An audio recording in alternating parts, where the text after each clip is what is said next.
영광으로 성전을 충만케 하리라. 2002년 한일 월드컵이 일어나기 1년 전 2001년 9월 11일 9.11 테러가 미국에서 일어났습니다. 미국 본토가 직접 테러를 당해 맨하탄에 있는 쌍둥이 빌딩이 무너져 내려 버렸습니다. 그 일로 부시 행정부의 대대적인 보복 공격도 있었지만 무엇보다도 미국 정치가 개조되었습니다. 테러와의 전쟁에서 장차 장기적 승리를 거두기 위해 공공 외교를 시작했습니다. 외국 국민에게 미국의 문화, 가치, 비전을 공감시키고 퍼뜨리는 것입니다. 특히 아랍권에 가득한 반미주의를 누그러뜨리는 방식입니다. 그래서 국가의 영향력을 키우자는 것입니다. 결국 큰 재난이 미국을 새롭게 변화시킨 계기가 되었습니다. 1995년 1월 17일 일본에서 오사카 근처 고베에 대지진이 일어났습니다. 땅이 흔들린 것은 단 14초였지만 그것 때문에 6,434명이 죽고 4만 3천 명이 부상을 당했습니다. 산술적으로는 1초에 450명씩 죽은 것입니다. 이때 자원봉사자 130만 명이 정부를 능가하는 저력을 보여주었습니다. 일본 의회는 비영리 단체법 제정을 통해 시민사회 단체를 지원했습니다. 정부는 재해 대책 기본법을 제정했습니다. 국가적 재난이 일본의 정치와 사회를 바꾸어 버린 것입니다. 실제로 2013년 고베 대지진이 일어난 비슷한 지역에 같은 강도의 같은 세기의 지진이 일어났습니다. 18년 전에 집의 80%가 무너진 곳도 기왓장 몇 개 깨지는 수준으로 그쳤습니다. 30명이 다쳤지만 사망자는 없었습니다. 국가적 재난을 전화위복 삼아 수많은 죽을 사람들을 살려낸 것입니다. 지난번 세월호 사건은 분명히 국가적 대재앙이었습니다. 그런데 이 대재앙 가운데서 절망에 빠져 있기만 해서는 안 됩니다. 특별히 교회들이 나라 바로잡는 일을 위해 기도하고 힘을 실어주어야 합니다. 그러면 하나님의 도움을 받아 나라가 바로 잡히게 되어질 줄로 믿습니다. 그런데 우리나라에 해상사고만 국가적 재앙이 아닙니다. 영적인 눈을 뜨고 보면 영적 재앙이 이미 시작되었습니다. 그것은 다름 아닌 반기독교 반교회 정서입니다. 감리교 강동지방의 K교회의 한 목사님 아들은 중학생입니다. 그런데 학교에서 담임 선생이 학생들 앞에서 목사 아들이라는 이유로 욕을 하고 인격을 무시했다고 합니다. 욕을 한 게 아니라 인격을 무시했다고 합니다. 선생의 입으로 기독교는 개독교라는 욕을 그 자신에게 한 건 아니지만 기독교를 전체 싸잡아 욕을 하고 공개적으로 당당하게 했다는 것입니다. 그래서 아이들이 그 학생을 이상한 눈초리로 쳐다보더라는 것입니다. 선생이 공개적으로 당당하게 교회를 목사들 앞에서 모욕할 수 있는 이유가 무엇입니까? 저는 그 이유를 안티크리스찬들의 잠정적 승리 때문이다라고 분석을 합니다. 안티크리스찬들이 온라인을 마귀의 도구로 사용하여 승기를 잡았다는 사실입니다. 거듭 말씀드리지만 세상은 교회를 위하는 척하지만 본심은 교회가 무너지기를 원하고 있습니다. 영적 코드가 맞지 않기 때문이죠. 문제는 인생들이 하나님 음성에 귀를 기울이지 아니하고 세상의 소리에 귀를 기울이고 세상의 귀가 얇다는 것입니다. 그래서 세상이 훈수 두는 대로 세상적으로 살다가 세상적으로 움직이다가 교회에서 멀어지고 구원에서 멀어진다는 사실입니다. 어떤 면에서 세월호 참사보다 마귀가 교회를 하나 둘씩 무너뜨리는 영적 참사가 더 큰 문제입니다. 이 영적 참사의 시대 속에서 우리는 본문의 말씀을 붙들어야 합니다. 본문은 하나님의 성전이 나중에 더 큰 영광을 얻게 되리라는 선언입니다.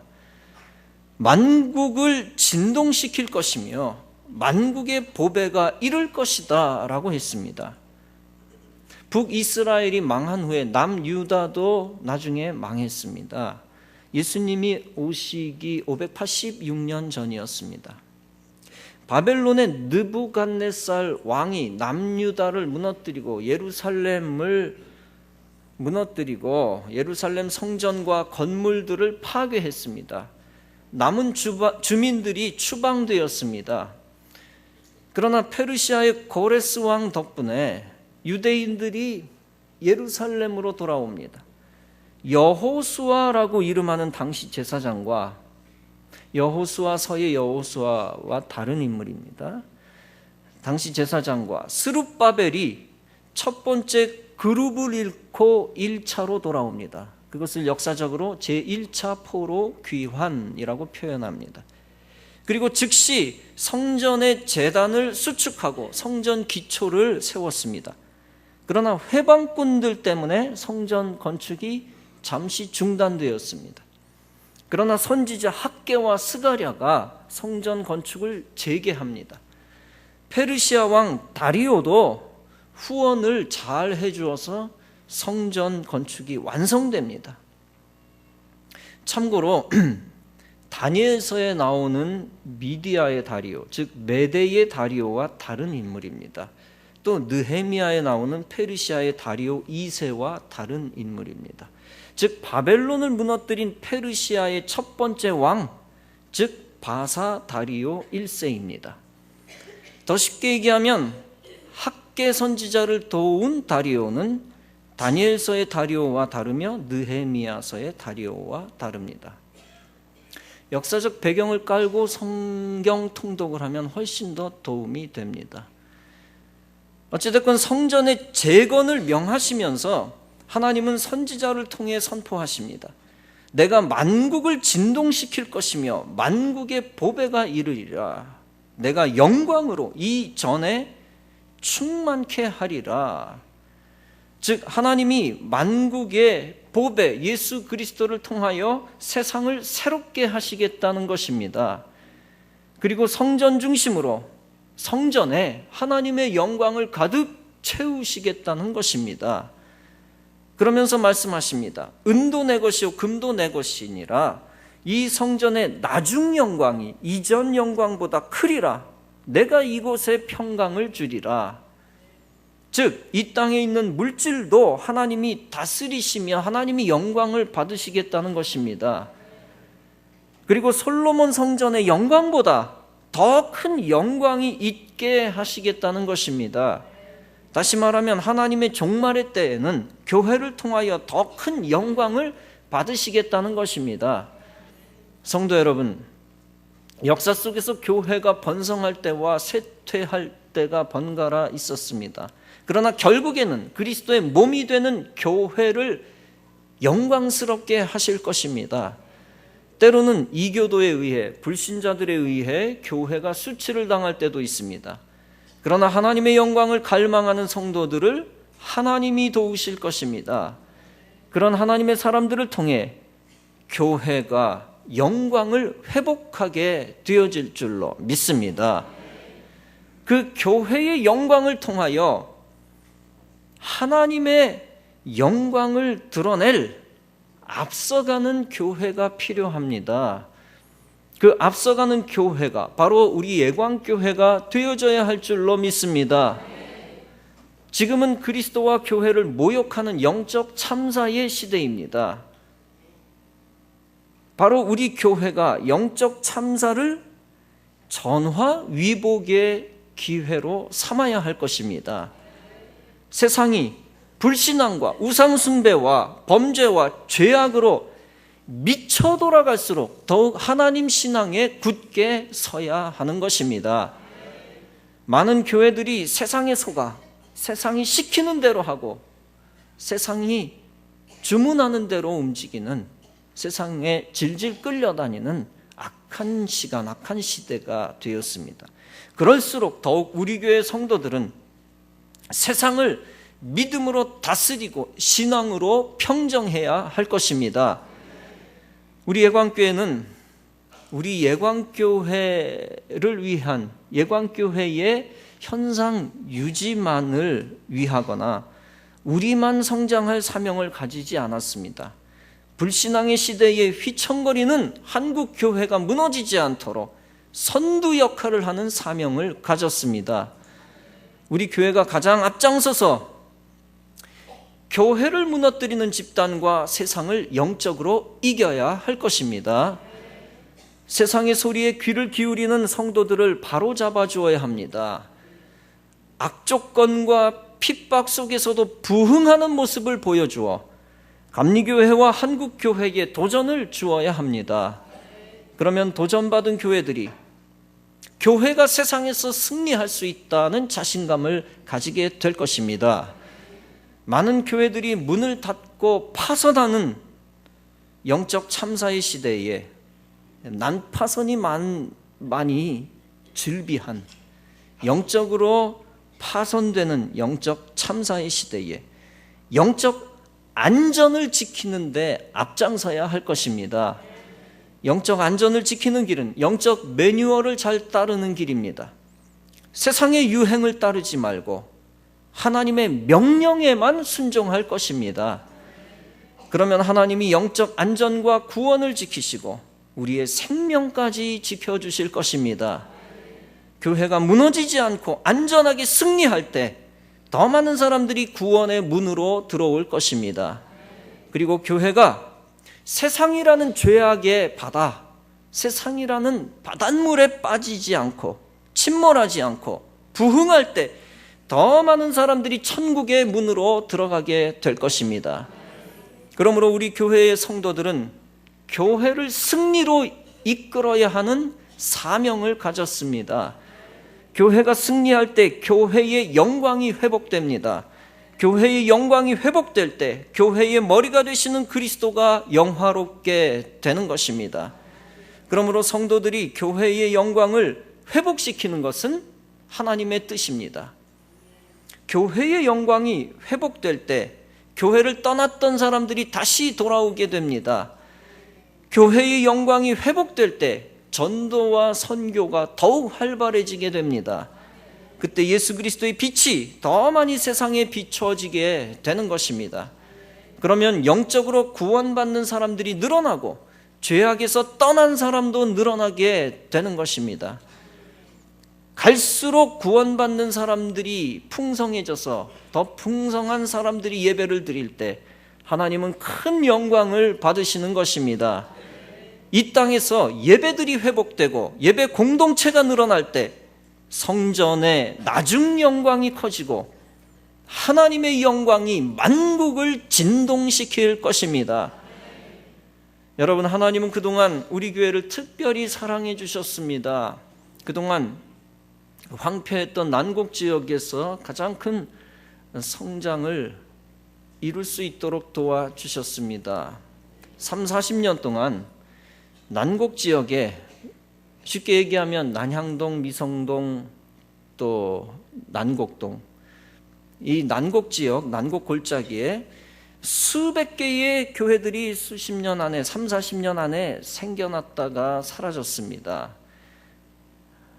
그것은 분명 전체적인 시각을 보면 안타까운 일입니다. 또한 교회의 역사적, 교회사적 눈으로 보면은 아쉬운 일입니다. 그러나 우리 교회가 파손되지 않은 것과 오히려 발전한 것에 대해서는 감사해야 할 것입니다. 감리교 관악서지방과 관악동지방이 있습니다. 관악동지방은 원래 관악지방이라는 명칭을 가지고 있지만 설교 시간에는 이해를 돕기 위해서 관악동지방이라고 표현을 하겠습니다. 관악서지방은 주로 구신림동 지역이고 관악동지방은 구봉천동과 남현동 지역입니다. 관악서지방 감리교회 가운데 우리 교회가 1975년 5월 5번째로 세워졌습니다. 감리교회 가운데서 1968년에 신림감리교회가 가장 먼저 세워졌습니다. 두 번째로 큰 믿음 유신교회이고 세 번째가 1970년 은정교회입니다. 사실 은정교회는 제 막내 목사님이 담임 목사라 동생교회다라고 부르고 있지만 사실 역사적으로는 형님교회입니다. 큰 믿음 유신교회는 우리 교회가 개척교회일 때 이미 큰 교회였습니다. 그러나 이제는 교세로서 큰 믿음 유신교회를 근접하여 따라붙였고 우리보다 먼저 세워진 교회들이 다 도리어 우리를 따라잡으려고 하는 형국이 되었습니다. 그리고 수많은 장로교회 가운데 난곡지역에서 우리 교회보다 규모가 큰 교회는 한 교회뿐입니다. 그 교회도 우리 교회가 개척할 때 이미 큰 교회였습니다. 쉽게 말하면 난곡지역에서 우리 교회만이 가장 괄목할 만한 성장을 이루었던 것입니다. 이런 승리의 원인은 첫째는 하나님의 은혜요, 둘째는 주님께 몸바쳐 개척하시고 헌신한 최덕순 원로 목사님의 희생 덕분인 것을 믿습니다. 원로 목사님이 개척하신 후 목사님과 더불어 수많은 성도들의 헌신의 피가 오늘 우리 교회를 만들었습니다. 하나님은 교회를 세우실 때 그리스도의 피를 통하여 세우셨습니다. 그래서 에베소서는 말씀합니다. 성령이 그들 가운데 여러분을 감독자로 삼고 하나님이 자기 피로 사신 교회를 보살피게 하셨느니라. 첫째는 하나님이 자기 피로 교회를 사셨다는 것입니다. 사셨다는 표현이 뭐냐면 구입했다는 것입니다. 값을 치르고 엄청난 값을 치르고 대가로서 샀다는 것입니다. 피로 사신 것입니다. 둘째는 피로 만든 귀한 교회를 주의 종들이 보살피게 만드셨다는 것입니다. 하나님의 피로 사신 교회가 더욱 위대한 교회가 되도록 담임 목사인 저를 여러분들이 돕고 기도해 주셔야 할 줄로 믿습니다. 여러분, 하나님은 하나님의 피로 사신 교회가 약해지거나 무너지는 것을 원치 아니하십니다. 이 세상에서 가장 귀한 교회가 부흥하며 영광스러운 존재가 되기를 원하십니다. 그런 영광스러운 존재로 만드시기 위해서 만들기 위해서는 우리 성도들이 큰 자부심을 가져야 합니다. 그리스도께서 핏값을 치르고 주신 교회를 내 목숨 이상으로 사랑하고 귀하게 여겨야 합니다. 교회를 목숨같이 귀하게 여기고 교회를 부흥케 할 때 하나님도 여러분들을 가장 귀하게 여겨주실 것입니다. 에베소서 2장은 말씀합니다. 이제부터 너희는 외인도 아니요 손도 아니요, 손이라고 하는 것은 손님이란 얘기죠. 손도 아니요 오직 성도들과 동일한 시민이요 하나님의 권속이라. 너희는 사도들과 선지자들의 터 위에 세우심을 입은 자라. 그리스도 예수께서 친히 모퉁이 돌이 되셨느니라. 그의 안에서 건물마다 서로 연결하여 주 안에서 성전이 되어가고 그리스도 예수 안에서 함께 지어져 가느니라. 사랑하는 성도 여러분, 여러분 한 사람 한 사람은 모두 그리스도의 피로 사신 예광교회의 분신임을 믿으시기 바랍니다. 여러분 자신이 그리스도와 하나요, 담임 목사와 하나요, 성도들과 하나입니다. 여러분, 교회가 왜 귀중합니까? 교회는 세상의 중심이기 때문입니다. 골로새서 1장은 말씀합니다. 그는 몸인 교회의 머리라. 그가 근본이요 죽은 자들 가운데서 먼저 나신 자니 이는 친히 만물의 으뜸이 되려 하심이요. 그렇습니다. 세상의 중심은 교회요, 교회의 머리는 그리스도입니다. 세상 사람들은 세상의 중심이 관공서다라고 착각을 합니다. 국회다, 청와대다 착각이죠. 어떤 사람은 학교가 세상의 중심이다, 혹은 가정이 중심이다라고 주장을 하기도 합니다. 모든 기관이 다 중요한 것이 사실이지만 세상의 중심은 아닙니다. 행정 중심이 진짜 중심이 아니라는 거예요. 오직 세상의 중심지는 만물의 중심이신 그리스도요, 그의 몸인 교회인 것입니다. 교회가 세상의 영적 중심지입니다. 1623년 영국의 청교도들이 박해를 피해 신대륙, 즉 지금의 미국 땅으로 갔습니다. 그들이 짐을 풀자마자 제일 먼저 세운 것이 바로 교회였습니다. 믿음이 없는 삶을 지옥이다라고 그들은 생각을 했기 때문입니다. 그 다음 세운 건물이 학교였습니다. 2세들에게 바른 교육을 시켜 바른 역사를 이어가게 하기 위함이었습니다. 세 번째 가서야 그들은 자기들이 살 거처들을 한 채씩 지었다고 합니다. 첫 번째 교회 세우고, 두 번째 학교 세우고, 세 번째 자기 집을 세운 겁니다. 그리고 집을 지을 때는 누구나 교회 중심으로 지었습니다. 앞 창문을 열면 반드시 교회가 보이도록 했다는 것입니다. 그뿐 아니라 마을길을 닦을 때도, 마을길을 정비하고 뚫을 때도 사방에서 교회로 통하도록 만들었다고 합니다. 그러므로 그런 신앙과 정신을 가진 그들이 하나님의 축복을 받지 않을 수 없었던 것입니다. 장차 그들의 자손들이 최강대국을 만들 수밖에 없었던 것입니다. 오직 교회가 세상의 중심에 있어야 세상이 영적으로 병들지 아니하고 바로 되는 것입니다. 그리고 교회가 있는 동안에는 그곳에 하나님의 나라가 내려오며 그 지역이 구원을 받습니다. 주님이 가르쳐 주신 주기도문에 중요한 내용이 나와 있죠. Thy kingdom come, 주의 나라가 내려오며 Thy will be done on earth as it is in heaven, 주님의 뜻이 이 땅에서 이루어지기를 원하나이다. 하늘에서 이루어진 것처럼. 이것은 그리스도의 피로 사신 교회에 관한 말씀입니다. 주님의 나라가 이 땅에 임한다는 것이 무슨 뜻입니까? 말은 우리가 수백 번, 수천 번, 수십만 번 했습니다. 주님의 나라가 임하옵시며. 그런데 주님의 나라가 이 땅에 임한다는 것이 무엇입니까? 하늘에 있는 도성이 서울시에, 한국에 어떻게 내려온다는 것입니까? 그것은 보이지 않는 하나님의 도시가 보이는 도시 위에 영으로 내려온다는 것입니다.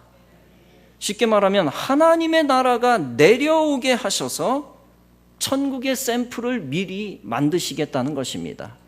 비록 불완전하지만, 이 땅에 있는 동안에는 죽을 때까지 불완전하지만 천국의 모형을, 샘플을 만드시겠다는 것입니다. 하나님이 하나님의 나라를 뭘 보고 내려주십니까? 정부 청사를 보고 하나님의 나라를 내려주시는 게 아닙니다. 하나님의 나라를 호텔이나 군대나 시민단체를 보고 내려주시는 것이 아닙니다. 하나님의 나라를 사회주의 공동체나 기업이나 학교를 보고 내려보내시는 것이 아닙니다. 오직 하나님은 하나님의 나라를, 하나님의 피로 사신 교회를 보고 내려주시는 것입니다. 그러므로 교회의 몸이 된 그리스도인은 교회에 대하여 엄청난 자부심을 가져야 할 줄로 믿습니다. 세상 단체는 제도적으로 세상을 개조할 수는 있습니다. 그래서 그리스도인은 세속 정부가 세상을 정의롭게 개조할 수 있도록 도와주어야 합니다. 그러나 세상을 구원하는 은혜의 통로는 오직 교회밖에 없다는 사실을 믿으시기 바랍니다. 그리고 교회가 있는 곳에 하나님의 영이 항상 거하시는 것입니다. 그러므로 전도하는 교회, 선교하는 교회만이 참 교회가 되는 것입니다. 전도 없는 교회, 선교하지 않는 교회는 하나님의 나라가 임하는 교회가 아닙니다. 유사 교회는 교회라고 보기가 어렵습니다. 이번에 신문에서 새로 배운 죄 개념이 있습니다. 바로 무작위죄입니다. 없을 무, 지을 작, 행동 위, 무작위죄다. 선장과 선원들이 학생들더러 나오지 말라고 방송하고 자기들이 탈출했습니다. 구할 수 있었는데 죽어가는 것을 보기만 하는 것이 무서운 살인죄라는 것입니다. 나 아무것도 안 했는데요. 이게 혐의를 벗을 수 있는 요건이 절대 되지 않고 아무것도 안 했기 때문에 무서운 살인죄가 되는 것입니다. 아무것도 안 한 것이 큰 죄가 되는 것입니다. 영적으로도 마찬가지입니다. 그리스도의 피의 복음을 전해야 죽어가는 영혼들이 살아난다는 것을 알면서도 복음 전하지 않는 것은 영적으로 무서운 죄입니다. 십자가를 지지 않고 파수꾼의 역할을 감당하지 않고 가만히 있기만 하는 것도 죄입니다. 그래서 영적으로 지옥으로 빠져 죽어가는 사람들을 보기만 하는 교회는 거짓 교회입니다. 오직 복음을 전파하여 물에 빠진 백성들을 구원하는 교회만이 참 교회가 되며 세상을 구원하는 교회가 되는 것입니다.